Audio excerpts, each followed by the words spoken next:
Hoy día nos acompaña el doctor don Raúl Pariona Arana, un conocido y reputado tratadista de las materias penales en el país, con una formación muy sólida a cargo de la escuela que da la hora en el derecho penal, la escuela alemana, ¿no? Alumno, discípulo de don Klaus Roxin, a quien le debe tanto todo el derecho penal en el mundo.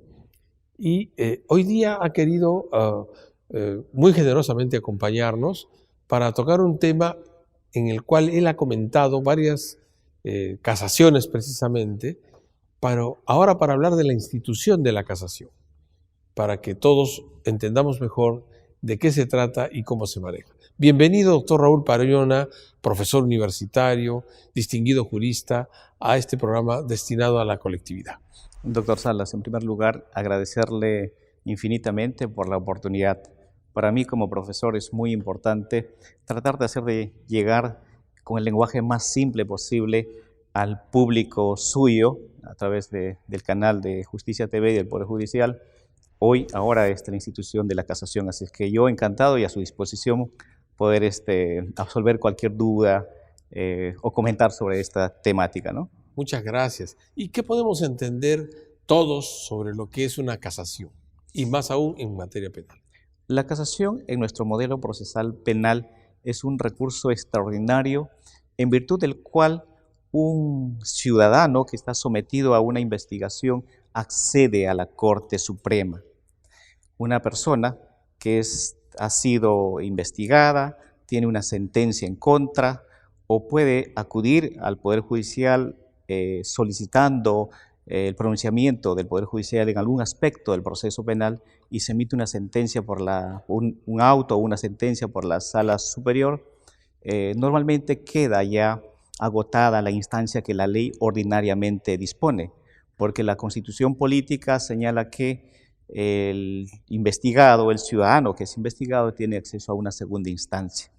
Sin embargo, excepcionalmente, de modo general, la Corte Suprema habilita a que este pedido de acceso a la justicia de un ciudadano pueda ser habilitado a través del recurso de casación. O sea que las dos instancias se agotan antes de la Corte Suprema. Así es. La ley dice de manera expresa que a la casación se llega y cuestionando una sentencia o un auto emitido por una Corte Superior en segunda instancia, con lo cual da y subraya claramente que solamente de manera excepcional se puede llegar a la Corte Suprema y esto es únicamente o mayoritariamente a través del recurso de casación. ¿Y por qué extraordinariamente? Porque en nuestro modelo procesal, en nuestro sistema de justicia, la Constitución garantiza la doble instancia en el planteamiento básicamente del pronunciamiento de fondo durante una investigación. Un proceso termina con una sentencia de un juez. Esta puede ser apelada, impugnada para que el superior, que vendrían a ser las salas superiores, revise esta decisión y con el pronunciamiento de la sala superior se agota la doble instancia, con lo cual se ha cumplido con la garantía que establecía la Constitución y con el cual se ha cerrado además el trámite regular de un proceso penal. La ley no establece más recursos ordinarios. Ahora, ¿por qué extraordinario? Porque en nuestro modelo de justicia, la Corte Suprema cumple una función importante que es revisar, digo de manera extraordinaria, porque no lo hace en todos los casos, sino en unos pocos casos, determinados casos, en virtud a que es necesario una revisión de la Corte Suprema para cuidar la correcta interpretación de la ley, sea material o procesal, o también cuidar que en la sustentación del proceso y en el pronunciamiento de los jueces se haya cumplido con garantizar los derechos fundamentales de los ciudadanos, ya sea de carácter material o de carácter procesal. Entonces, por eso es que la Corte Suprema, en determinadas circunstancias, la ley habilita a eso, puede conocer de determinados pronunciamientos y cumplir su función o rol constitucional. El nombre nomofilaquia, ¿no?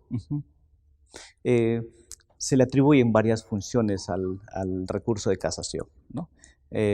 Una de esas funciones es el de la nomofilaxia, que hace referencia a que la Corte Suprema, a través del conocimiento de estos casos, en virtud del recurso de casación, pueda cuidar que los jueces apliquen correctamente la ley.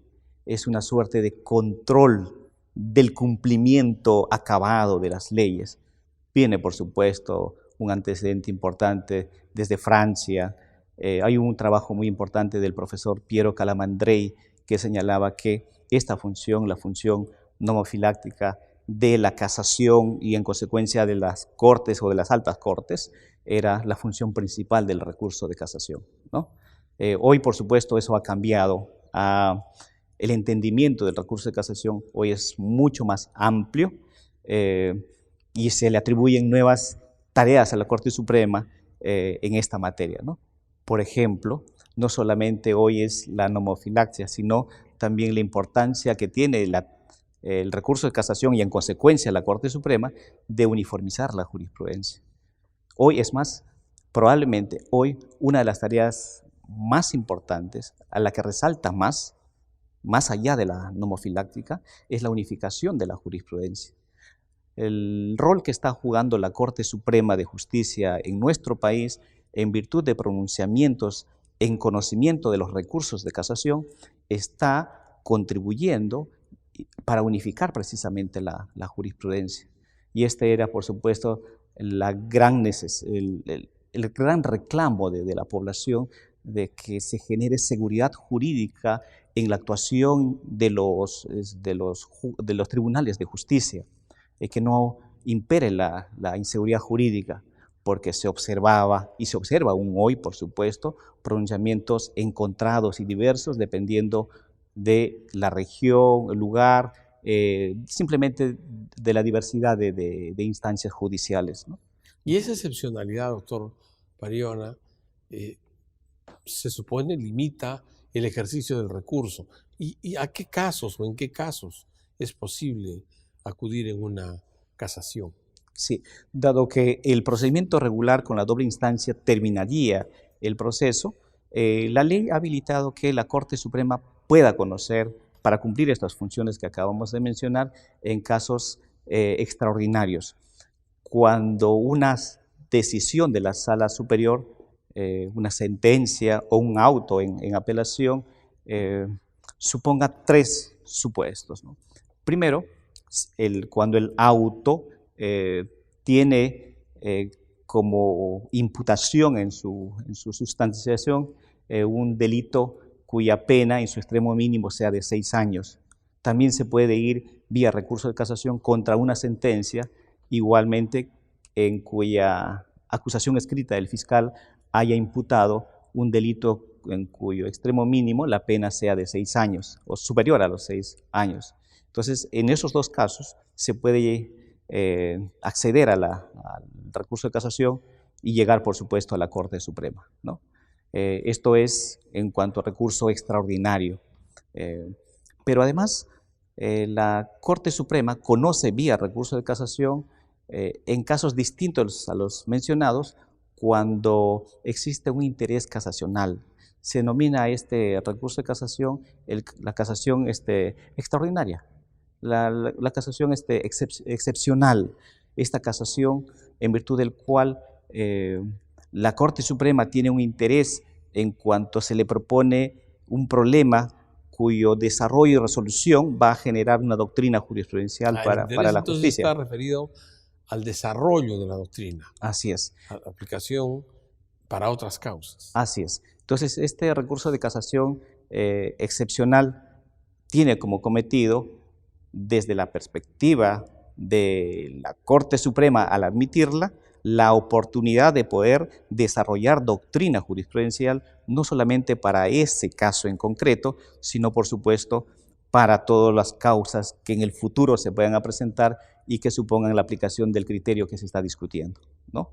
Entonces, esa es la casación excepcional, la casación que procede en supuestos distintos a los claramente reglados en el artículo 427 del Código Procesal Penal, ¿no? Si una causa no llegara a sobrepasar en el límite de pena a los 6 años, entonces quedaría la opción de la excepcionalidad, pero solo si tiene un interés el tema o la materia para el desarrollo del derecho o de la aplicación del derecho, diría mejor, para todos. Sí, tiene que ver con esta finalidad que se le asigna al recurso de casación, ¿no? Esta finalidad de la unificación de la doctrina jurisprudencial. Siempre en los casos donde una persona sometida a investigación no esté en las condiciones que la ley regularmente establece para poder acceder al recurso de casación, puede o tiene la posibilidad de ver su caso, y si en su caso existe un supuesto donde se pueda desarrollar doctrina jurisprudencial, proponer eso a la Corte Suprema, y si la Corte Suprema considera que hay un caso donde se puede extraer conclusiones de alcances generales, lo admitirá, y por supuesto será la oportunidad para el justiciable, también para la Corte Suprema, de poder establecer esta doctrina de alcances generales. Lo cual me lleva a puntualizar lo siguiente, doctor Salas. Hay una tercera finalidad que se le suele asignar al recurso de casación, y que es el hacer justicia en el caso concreto. Porque claro, dado los antecedentes históricos del recurso de casación, siempre se le ha asignado al recurso de casación la finalidad nomofiláctica, luego con el nuevo Estado constitucional de derecho, la finalidad de unificar la jurisprudencia, pero se había dejado de lado o desatendido, al menos desde la ciencia, en la práctica siempre ha estado latente, desde la ciencia, la finalidad de hacer justicia en el caso concreto.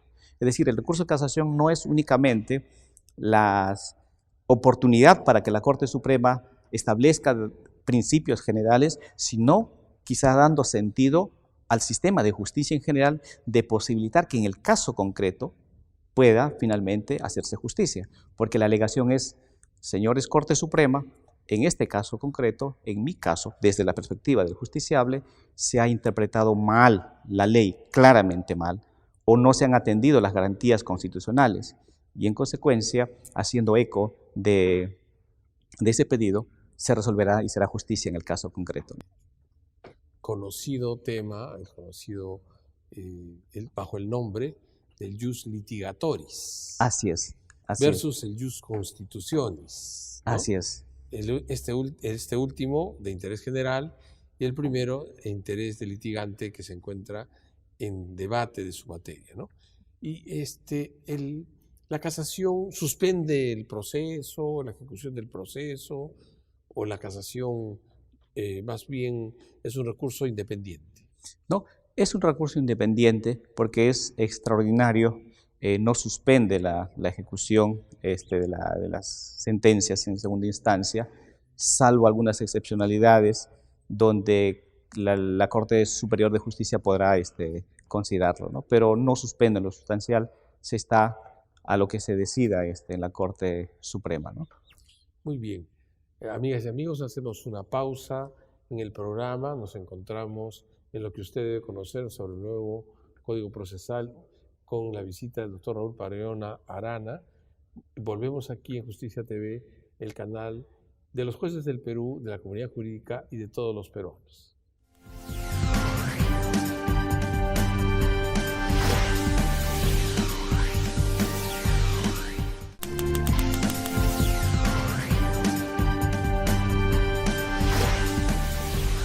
Amigas y amigos, volvemos otra vez con el programa Lo que usted debe conocer sobre el nuevo proceso penal en el Perú.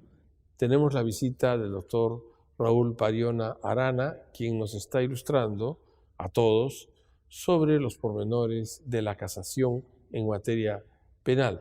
Doctor Pariona, aquí nuevamente bienvenido a Justicia TV. ¿Cuál es el trámite de la casación penal? ¿Cómo es que se tramita? ¿Cómo es que inicia y continúa y finaliza una casación?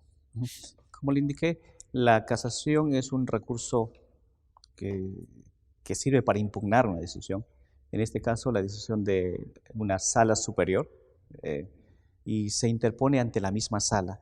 La ley establece un plazo de 10 días.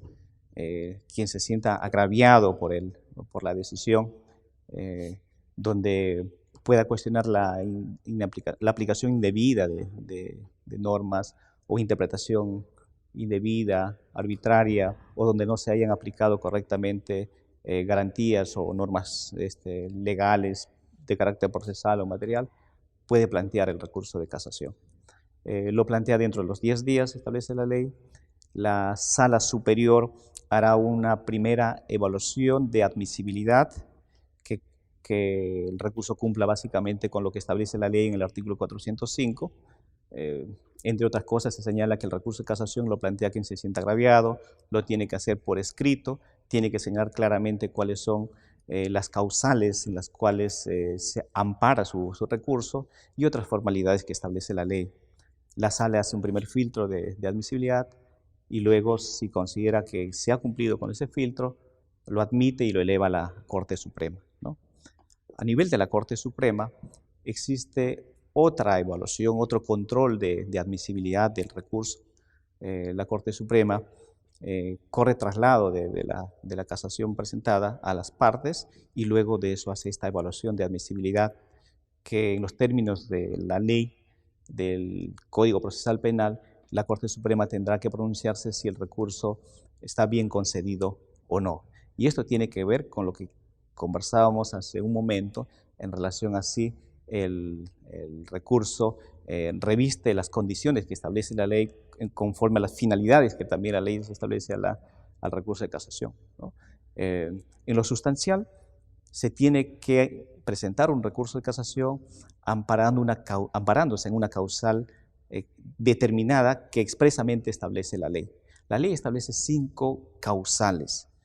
Dice la ley que se plantea recurso de casación contra las sentencias o autos que se emiten o se pronuncian inaplicando garantías constitucionales, o también cuando se aplica indebidamente normas de carácter procesal o se desatiende la aplicación de normas de carácter procesal que son sancionadas con nulidad. También la ley establece cuando se interpreta o hace una interpretación incorrecta de normas legales, o cuando la decisión de la Sala Superior se aleja de la doctrina jurisprudencial, o cuando la Corte Superior en su decisión ha hecho una motivación claramente arbitraria, ¿no? En atención a la aplicación de las leyes. Esos son los 5 supuestos en virtud del cual uno puede alegar, sentirse agraviado y con él acceder a la Corte Suprema, ¿no? Esos son los presupuestos de acceso a la Corte Suprema a través de este recurso. Si la Corte Suprema finalmente decide aceptar el caso, la admite formalmente mediante un pronunciamiento que dice bien concedido, y entonces 20 días después llamará a una audiencia donde conocerá el fondo del caso, ¿no? Será el momento para poder presentar los agravios correspondientes que ha alegado la persona que plantea el recurso de casación, y la Corte Suprema evaluará la validez y legitimidad de lo que ahí se alega y cumplirá con lo que señala la ley y la Constitución. Si no va el casacionista, no concurre en la audiencia, la ley la considera o la declara inadmisible de plano, o sea, ¿no? que es muy importante que aquel que ha logrado que califiquen positivamente su casación no descuide el asistir y defender su casación en el Supremo Tribunal. Así es, ya sea la parte recurrente, porque claro, también el Ministerio Público podría hacerlo, ¿no? Y la ley no distingue en ese sentido. Si la parte recurrente, sea quien sea, Ministerio Público o Defensa, no acude a sustentar la casación, entonces se declara inadmisible. La carga de asistir. Así es. Y el peso es la inadmisibilidad. Así es, así es. Esa es la sanción que establece la ley, ¿verdad? Y si se declara fundada, finalmente se ampara la casación, se casa la resolución, ¿qué puede ocurrir? ¿Cuáles son los efectos? Las posibilidades que establece la ley es que se declara la nulidad de la decisión impugnada, ya sea la sentencia o ya sea el auto, Y aquí se establecen dos posibilidades. Nuestra ley establece que la Corte Suprema puede declarar la nulidad con reenvío y sin reenvío. Con reenvío supone que declara la nulidad y dispone que haya un nuevo pronunciamiento por parte del Tribunal Superior y dará pautas del alcance de ese nuevo pronunciamiento. Pero también la ley establece que la Corte Suprema puede directamente resolver el caso. Y aquí es importante tener en cuenta el instituto de la casación, porque la ley en el artículo 432 señala que la Corte Suprema y los alcances que él tiene, la Corte Suprema, para poder conocer el caso, se refieren a los posibles errores de derecho que pueden contener el caso. No va a entrar a discutir los hechos que ya están definidos por ambas instancias. A nivel de la Corte Suprema solamente se analizará la correcta o no aplicación del derecho, ¿no? Esos serán los límites que tiene la Corte Suprema. Doctor, ¿usted conoce algunas casaciones que hayan tenido alguna connotación particular? ¿Usted ha intervenido en ellas?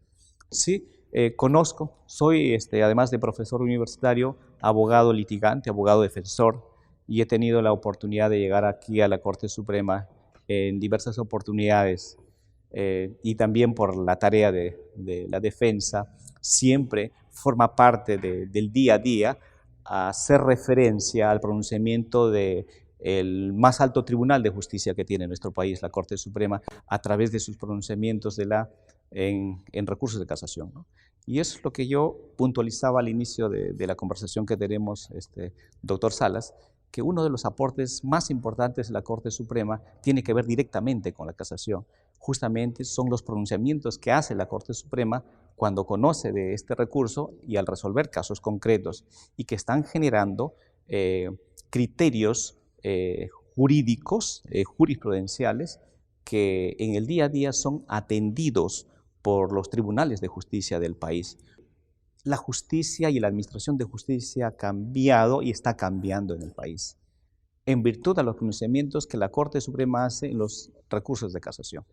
Hoy, el derecho no es solamente en la práctica la ley, sino es la jurisprudencia.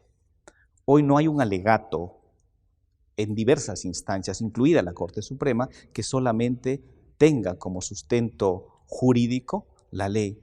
Hoy es importante el pronunciamiento de la Corte Suprema en vías de recurso de casación y, por supuesto, en algunos pronunciamientos especiales como los famosos acuerdos plenarios. Es el precedente, o sea, nos estamos acercando al estilo del common law. Sí, es un acercamiento de dos culturas jurídicas que antes se creían totalmente diferenciadas, pero que el paso del tiempo ha hecho que se acerquen. Y este fenómeno del acercamiento entre los sistemas jurídicos no solamente, por cierto, acontece en esta materia del recurso de casación, sino en diversos otros aspectos. Pero bueno, hablaríamos un montón de este acercamiento de culturas jurídicas, pero por supuesto, en el recurso de casación se trata de eso. Hoy, el derecho en todas las instancias es ley y es jurisprudencia. Sí. Y usted debe conocer, seguramente nos está usted contando, de algunos casos que sean razonables tomar en cuenta. Sí, existe, por ejemplo, la casación 661-2017, donde la Corte Suprema se ha pronunciado en un recurso de casación sobre los alcances de la interpretación del tipo penal de colusión.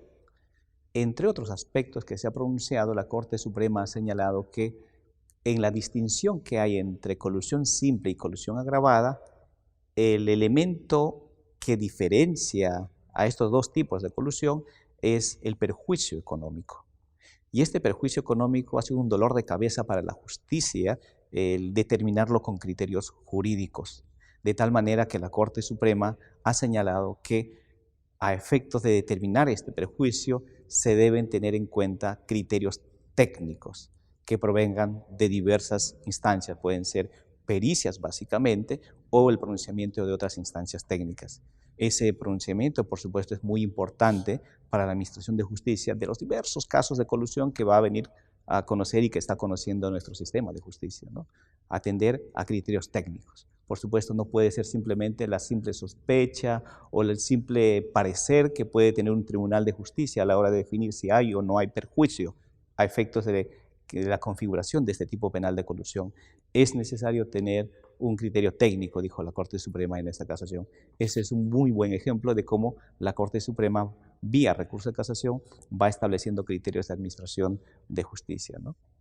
Otro de los pronunciamientos probablemente muy famoso en los tribunales de justicia es aquella casación 626 del 2013 en Moquegua, que hace referencia a las pautas que se debe tener en cuenta al momento de discutir la prisión preventiva cada vez que el Ministerio Público lo solicita, ¿no? Esta casación ha establecido diversos momentos que se deben tener en cuenta para discutir la prisión preventiva, y en cuanto a los elementos que deben concurrir para la prisión preventiva, establece criterios, los criterios de arraigo, que son importantes. Por supuesto, a veces se discute los términos finales y si son adecuados o no son adecuados los criterios ahí establecidos, pero finalmente ha sido un pronunciamiento de la Corte Suprema que se ha dado, se discute intensamente en los tribunales y que está motivando, por supuesto, como la propia ley también establece, la posibilidad de que una decisión en materia de casación que establece doctrina vinculante pueda ser reemplazada por otra que en su oportunidad se dé producto del propio desarrollo de la justicia en el país. Esta es una casación que igualmente ha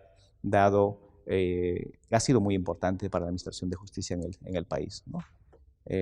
Existen, en cuanto a pronunciamientos en casación, existen diversos temas, múltiples. A estas alturas, desde el 2004 a la actualidad, en funcionamiento de este Instituto Jurídico de la Casación por parte de la Corte Suprema ha tenido la oportunidad de pronunciarse sobre diversos puntos. Temas de carácter procesal, que regulan el procedimiento en el marco de la justicia penal, y también en cuanto a normas de carácter sustantivo. Se ha pronunciado dando los alcances para el mejor entendimiento de los diversos elementos de los tipos penales que componen nuestro ordenamiento jurídico, ¿no? Entonces, hay muchísimos pronunciamientos al respecto. En la justicia actuante. Así es, así es. Sobre la base del interés de los litigantes, pero para el interés de la sociedad. Sí, será en los fines que se ha establecido en el Estado moderno al recurso de casación y en consecuencia entre las tareas que tiene la Corte Suprema en un sistema de justicia, será siempre tirante a qué atender en ese caso, ¿no? Si cumplir con mayor énfasis en las pautas que suponen unificar la jurisprudencia en el país, o atender al caso concreto, porque se ha señalado, a veces en doctrina se discute, que el justiciable es un instrumento finalmente para el establecimiento de reglas generales, y a veces se desatiende su condición de fin en sí misma en cuanto al sistema de justicia, ¿no? Es el equilibrio necesario que tendrá que encontrar, por supuesto, y que encuentra la Corte Suprema cada vez que analiza un caso, ¿no?